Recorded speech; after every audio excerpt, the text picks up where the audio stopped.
بسم الله الرحمن الرحيم وبه نستعين الحمد لله رب العالمين والصلاة والسلام على سيد المرسلين وعلى آله وصحبه أجمعين ومن تبعهم بإحسان إلى يوم الدين. أعوذ بالله من الشيطان الرجيم. بسم الله الرحمن الرحيم. الله لا إله إلا هو الحي القيوم لا تأخذه سنة ولا نوم له ما في السماوات وما في الأرض من ذا الذي يشفع عنده إلا بإذنه يعلم ما بين أيديهم وما خلفهم ولا يحيطون بشيء من علمه إلا بما شاء وسع كرسيه السماوات والأرض ولا يؤوده حفظهما وهو العلي العظيم.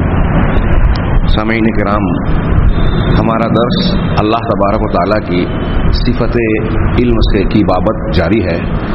یعلم ما بین ایدیہم وما خلفہم، کہ اللہ تبارک و تعالیٰ مخلوق اور انسانوں کے سامنے کی باتوں سے بھی بخوبی واقف ہے اور ان کے پیچھے کی بھی کوئی بات اس کے علم سے باہر نہیں ہے. میں نے عرض کیا تھا کہ اللہ تبارک و تعالیٰ کی یہ صفت علم قرآن اور حدیث میں بکثرت وارد ہوئی ہے، اور اس سے بننے والا اللہ تبارک و تعالیٰ کا ایک نام جو اسماء حسنہ میں سے ہے العلیم، یہ صرف قرآن مجید میں 150 سے زیادہ مقام پر آیا ہے. ان میں سے چند مقامات کی کچھ آیتیں میں پڑھ رہا ہوں، جس میں مقصود ایک تو یہ ہے کہ یہ دلیل ہو کہ قرآن میں یہ بار بار اس نام کا تذکرہ کیا گیا ہے. دوسرا، سیاق و سباق کے اعتبار سے ہم اس پر غور کریں کہ اللہ تبارک و تعالیٰ نے اپنے ہر نام کو جہاں بھی قرآن مجید میں ذکر فرمایا ہے، اس نام کا آگے کے مضمون سے پیچھے کے مضمون سے سیاق و سباق سے کوئی نہ کوئی ربط اور تعلق ہے. اگر ہم اللہ تبارک و تعالیٰ کے ناموں کو جو قرآن مجید میں وارد ہوئے ہیں غور سے دیکھیں، اس کے اگلے پچھلے مضمون پر تدبر کریں، تو ہمیں پتہ چلے گا کہ جس نام کا اللہ تبارک و تعالیٰ نے ذکر کیا ہے اس پہ ذکر کرنے میں بڑی حکمت ہے، ہمارے لیے اس میں بڑے فائدے ہیں، اور کہیں مضمون سے تعلق ہے، کہیں ہمارے لیے عبرت و نصیحت کا کچھ نہ کچھ پہلو ہے. بلکہ یوں کہنا چاہیے کہ اللہ تبارک و تعالیٰ کے معرفت کی جو ضرورت بندوں کو ہے، توحید کی جو ضرورت انسانوں کو ہے، اس ضرورت کی تکمیل کرنے کا سب سے بڑا ذریعہ قرآن میں وارد ہونے والے اللہ تبارک و تعالیٰ کے اسماء و صفات ہیں. آپ اس کی تفسیر انشاءاللہ فقہ الاسماء الحسنہ میں کچھ سن چکے ہیں، کچھ سنیں گے جب وہ سلسلہ جاری ہوگا. آئیے العلیم کی صفت یا نام کا تذکرہ کرنے والی بعض آیتوں پر سرسری نگاہ ڈالیں. اللہ تبارک و تعالیٰ نے سورہ بقرہ ہی میں فرشتوں کی زبان میں نقل فرمایا، قالوا سبحانک لا علم لنا الا ما علمتنا انک انت العلیم الحکیم. انہوں نے کہا کہ تو پاک ہے، ہمیں کوئی علم نہیں ہے سوائے اسی کے جو تو نے ہمیں سکھا دیا. یہاں اللہ تبارک و تعالیٰ نے زمین میں انسانوں کو، انس و جن کو خلیفہ بنانے کا ذکر کیا. ان آیتوں سے پہلے فرشتوں نے سوال اٹھایا، اللہ تعالیٰ نے جواب دیا، انسانوں کی صلاحیت بتائی، اور پھر ان سے فرشتوں سے مطالبہ کیا کہ کیا تمہارے اندر وہ صلاحیت ہے کہ تعلیم اور تعلم کا مادہ اپنے اندر صلاحیت رکھتے ہو؟ تو انہوں نے جواباً کہا کہ نہیں، تو پاک ہے، صرف تیری ذات ایسی ہے جس میں کوئی نقص خامی نہیں ہے، باقی رہے ہم تو ہم مخلوق ہیں. لا علم لنا، ہم کو کوئی علم نہیں ہے، الا ما علمتنا، سوائے اس کے جو تو نے ہمیں تعلیم دے دی، علم سکھا دیا. پتہ یہ چلا کہ مخلوق کا، یہاں تک کہ فرشتے جو اللہ تبارک و تعالیٰ کی مقرب مخلوق ہے، ہمارے لیے غیب سے تعلق رکھنے والے، ہمارے ایمان کا ایک جز اور بنیاد ہے، وہ فرشتے بھی مخلوق ہیں، اور وہ بھی اتنا ہی علم رکھتے ہیں جتنا رب العالمین نے انہیں علم سے نوازا ہے. ساری مخلوق کا یہی معاملہ ہے. آگے ان کے جملے میں ہے کہ انکا انت العلیم الحکیم، یقیناً تو العلیم ہے، الحکیم ہے. علیم وہ ذات جس کا علم کامل ہے، ہر چیز کو گھیرے ہوئے ہے، اس میں کسی بھی قسم کی کوئی جہالت داخل نہیں ہو سکتی، اسے فنا نہیں ہو سکتا اس کے علم کو. تو اب تیرا علم جب کامل ہے، اس کا مطلب فرشتے یہ کہہ رہے ہیں کہ جب ہمارا علم نہیں ہے، تو نے جتنا بتایا اتنا ہم جانتے ہیں، لیکن علم کامل کا کی صفت تیرے لیے ہے. تو اب جو تو کام کر رہا ہے، جو تیرا فیصلہ ہے ظاہر سی بات ہے کہ اس کی حکمت کو، مصلحت کو، باریکی کو ہم نہیں جان سکتے. تیرا علم کامل ہے، ہمارا ناقص ہے. اور تو حکیم بھی ہے، تیری حکمت بالغہ ہے، اس میں کسی قسم کی کوئی کمی حکمت اور مصلحت میں بھی نہیں ہے. لہذا تیرا فیصلہ علم اور حکمت پر مبنی ہے. ہمارے اندر جو سوال اٹھا تھا وہ اس لیے اٹھا کہ ہمارے اندر علم کی کمی تھی. عام طور سے یہاں ایک نقطہ یہ ذہن نشین رکھیں کہ جو منکرین حدیث ہیں، جو عام طور سے قرآن و حدیث کو یا ثابت شدہ حقائق کو رد کرتے ہیں کسی بھی شکل میں، اس کی تعویل کرتے ہیں، رد کرتے ہیں، تو اس کی ایک بنیادی وجہ یہ ہے کہ وہ اللہ تبارک و تعالیٰ کو العلیم الحکیم ماننے کو تیار نہیں ہے. وہ ہر بات کو اسی وقت تسلیم کرنے کی کوشش کرتے ہیں کہ جب ہماری سمجھ میں آئے. بل کذبوا بما لم یحیطوا بہ علما. یہ انسان کی ایک، منکرین کی ایک نفسیات بتائی اللہ نے کہ جس چیز کے ان کے علم نے جس چیز کا احاطہ نہیں کیا، جس چیز کو جان نہیں سکا، اس کا انہوں نے انکار کر دیا، جھٹلا دیا. ہمیں ایک بات معلوم نہیں ہے تو ہم یہ قبول نہیں کرتے کہ مجھے نہیں سمجھ میں آئی، میرے علم میں نہیں آ رہی ہے، میں سمجھ نہیں پا رہا ہوں، بلکہ یہ کہتے ہیں کہ یہ بات ہی غلط ہے. یہ انسان کی نفسیات ہے. کہیں کہیں یہ بات درست ہو سکتی ہے، لیکن حق کے سلسلے میں خاص طور سے اگر اللہ اور رسول صلی اللہ علیہ وسلم کی طرف سے کوئی بات آئی ہے تو اس انسان کو یہ یقین رکھنا چاہیے کہ ان کی طرف سے آنے والی بات اگر صحیح سند سے ہے تو غلط نہیں ہو سکتی. یہاں فرشتوں کا رویہ اور سیاق و سباق میں یہ نقطہ بڑا پیارا ہم معلوم کر سکتے ہیں. دوسری آیت کا ذکر کروں، سورہ بقرہ ہی میں حضرت ابراہیم اور حضرت اسماعیل علیہ السلام کی زبان سے ان کی دعا مذکور ہے. اللہ تعالیٰ نے ارشاد فرمایا، ان کے الفاظ نقل کے، ربنا تقبل منا انک انت السمیع العلیم، کہ پروردگار تو ہماری دعا کو، ہماری اس عرضداشت کو قبول فرما لے، ہم سے قبول فرما لے، ہمارے عمل کو قبول کر لے. انکا انت السمیع العلیم، تو سننے والا، ساری آواز، کائنات کی کوئی بھی آواز ہو، چھپی کھلی کیسی بھی، ہاں کہیں بھی ہو، بیک وقت کتنی بھی آواز ہے، ساری آوازوں کو سننے والا ہے، دعاؤں کو سننے والا ہے. ہم دعا مانگ رہے ہیں، پروردگار تو سن رہا ہے. سب لوگ یہ صلاحیت نہیں رکھتے. جو سنتا نہیں ہے اس کو پکارنا ظاہر سی بات ہے کہ حماقت ہے. اور تو العلیم ہے، یعنی ہم تجھ کو پکار رہے ہیں تو سن رہا ہے، اور تو علیم ہے یعنی ہمارے حالات کو، ہمارے اخلاص کو، ہمارے عمل کو، ہماری کیفیت اور پس منظر کو تو خوب جانتا ہے. لہذا تو بہتر جانتا ہے کہ ہماری یہ دعا قبولیت کے لائق ہے یا نہیں ہے تو اسے قبول فرما لے پروردگار. تو یہاں بھی دیکھیے حضرت ابراہیم اور اسماعیل علیہ السلام نے اپنی دعا کرتے ہوئے اللہ تبارک و تعالیٰ کے دو ناموں کا ذکر کیا، اس میں ایک العلیم ہے.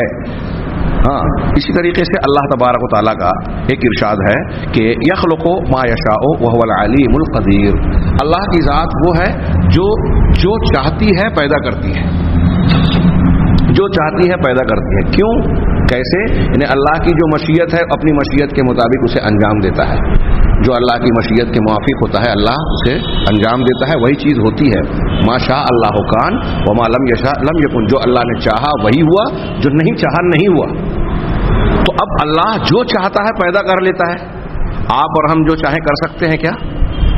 کائنات کی کوئی بھی مخلوق آپ اور ہم چھوڑیے، کوئی بہت بڑا انسان ہو، بڑے عہدیدار ہو، دولت مند ہو، بڑا سائنٹسٹ ہو، یا کسی بھی فن کا ماہر ترین انسان ہو، کیا جو چاہے وہ کر سکتا ہے؟ ہاں قرآن نے نقشہ کھینچا ہے کہ جب تمہارا کوئی قریبی رشتہ دار دم توڑتا رہتا ہے، نزا کا عالم میں مبتلا رہتا ہے، نزا کے عالم میں اس کی سانسیں اکھڑتے، تم اس کے قریب اس کی یہ حالت دیکھ رہے ہوتے ہو لیکن کچھ کر نہیں پاتے. ہم ان سے یعنی ہمارے فرشتے اور ہمارا علم تمہارے مقابلے میں اس سے زیادہ قریب ہوتا، تم کچھ نہیں کر سکتے. اس کا مطلب یہ ہوا کہ یہ اللہ کی شان ہے کہ وہ جو چاہتا ہے کرتا ہے، جو چاہتا ہے پیدا کرتا ہے. انسان یا کوئی اور نہیں کر سکتا. اللہ کیوں ایسا کر سکتا ہے اور اللہ کے علاوہ دوسرے کیوں ایسا نہیں کر سکتے؟ اس کی ایک وجہ اللہ کے ان دو ناموں میں ذکر کی گئی ہے جو یہاں مذکور ہے سورہ روم کی آیت میں، وَهُوَ الْعَلِيمُ الْقَدِيرُ، کہ اور اللہ العلیم ہے، القدیر ہے، علم کامل والا ہے. کوئی آدمی کسی کام کے کرنے سے عاجز پہلے اس وقت ہوتا ہے جب اس کے اندر علم کی کمی ہو. میں ایک کمپیوٹر لے کے آ جاؤں لیپ ٹاپ لاؤں؟ میں نے پہلے کبھی لیپ ٹاپ دیکھا نہیں ہے، اس کو آپریٹ کرنے کا طریقہ، اس کو استعمال کرنے کا طریقہ مجھے کسی نے بتایا نہیں ہے، تو میں چونکہ اس کے استعمال کا علم نہیں رکھتا، اس لیے میرے لیے ناممکن ہے کہ میں اس کو استعمال کروں، سیکھنا پڑے گا۔ تو اس کا مطلب یہ ہوا کہ کسی بھی چیز کو کرنے کے لیے اس چیز کا علم ہونا ضروری ہے، پہلی بات۔ دوسری بات یہ کہ اگر علم ہو بھی گیا تو اب اس کام کے کرنے کے لیے قدرت ہونی چاہیے۔ آپ کار چلا سکتے ہیں، علم ہے کار کے چلانے کا، لیکن آپ کی آنکھیں وقتی طور سے یا مستقل طور سے بینائی سے محروم ہو جائے، اندھے ہو گئے، تو اب اندھے ہونے کے بعد آپ اپنے علم کے باوجود کیا قدرت رکھتے ہیں کہ کار چلا سکیں؟ ظاہر سی بات ہے کہ نہیں، کیونکہ علم کے ساتھ ساتھ کسی کام کے کرنے کی قدرت کا ہونا بھی ضروری ہے، تبھی آدمی یا کوئی بھی ذات اس کام کو کر سکتی ہے جس کا اس کو علم ہے، جس کی اس کو قدرت اور طاقت ہے۔ اللہ تبارک و تعالیٰ نے جب یہاں یہ فرمایا کہ اللہ جو چاہتا ہے پیدا کرتا ہے، تو کیسے پیدا کرتا ہے، کیوں کرتا ہے، اس کے دو ناموں کا ذکر ہے جو اس کا جواب بھی ہے، اس کی دلیل بھی ہے پہلے والے جملے کی، کہ وہ العلیم ہے، القدیر ہے، اسی لیے وہ جو چاہتا ہے پیدا کرتا ہے۔ اللہ کے علاوہ کوئی العلیم القدیر ہے ہی نہیں، لہذا کوئی ایسا نہیں ہے جو چاہے پیدا کر سکے، کہ وہ جو چاہے پیدا کر سکے، ایسا اللہ کے علاوہ کوئی نہیں ہے۔ اسی طریقے سے اللہ تبارک و تعالیٰ نے سورہ یاسین میں فرمایا، بہت مشہور ٹکڑا ہے، ذالک تقدیر العزیز عزیز العلیم، کہ کائنات کی محکم بناوٹ، سورج چاند ستارے سیارے جو اپنے اپنے محور و مدار پر انتہائی پابندی اور نظم و ضبط کے ساتھ گردش کر رہے ہیں، رواں دواں ہیں، یہ کس نے بنایا؟ ذالک تقدیر العزیز العلیم، یہ عزیز غالب جس کے لیے کوئی کام مشکل نہیں، العلیم جو ہر چیز کو جانتا ہے، اس کا ٹھہرایا ہوا اندازہ ہے، اس کا مقرر کیا ہوا معاملہ ہے، اس کی تقدیر ہے، اس کے لیے کوئی مشکل نہیں ہے۔ تمہارے لیے ہمارے لیے چیزیں مشکل ہوتی ہے۔ تو یہاں بھی اللہ تعالیٰ نے موقع اور محل کے اعتبار سے، مضمون کے اعتبار سے غور کیجئے، میں نے چند مثال کے طور پر چند آیتوں کو مستنبط کیا ہے، آپ ان پر غور کرتے جائیے تو ان کے فوائد بھی معلوم ہوتے ہیں۔ اللہ تبارک تعالیٰ نے ایک جگہ ارشاد فرمایا، ان اللہ سمیع علیم، اللہ سننے والا، یقیناً اللہ سننے والا اور پورا علم رکھنے والا ہے۔ کوئی اور ہے جو آپ کی پکار کو، آپ کی دعا کو، آپ کی ضرورت کو جب آپ چپکے سے دل میں بولیں، رات کی تاریکی میں آپ اٹھ کے 2 رکعت نماز پڑھتے ہیں، تہجد کی 4 رکعت 6 رکعت، اور دل میں گڑگڑاتے ہیں پروردگار کے جناب میں، آپ کو یہ یقین ہے کہ آپ کی دل کی آواز بھی پروردگار سن رہا ہے۔ کیا کوئی صاحب قبر، کوئی بزرگ، کوئی پیر، کوئی نبی آپ کی اس چھپی آواز کو، اس میں موجود اخلاص کو جان سکتا ہے؟ ایک آدمی دعا کر رہا ہے، اگر آپ نے آواز سن بھی لی تو کیا پتا ہے آپ کو، آپ سمجھ سکتے ہیں کہ وہ اخلاص کے ساتھ پکار رہا ہے اللہ کو، یا اس کے اندر ریاکاری نمود ہے؟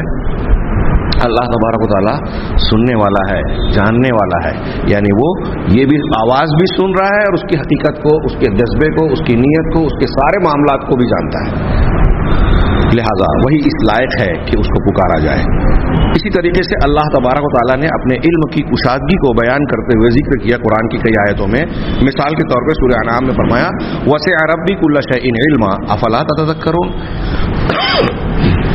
میرے رب نے ہر چیز کو علم کے اعتبار سے گھیر رکھا ہے۔ وسع وسعت اور کشادگی کے معنی میں یہاں ہم ترجمہ کر رہے ہیں گھیر رکھا ہے، یعنی ہر چیز کو کشادہ ہے، ہر چیز پر چھایا ہوا ہے، ہر چیز کو گھیرے ہوئے ہے۔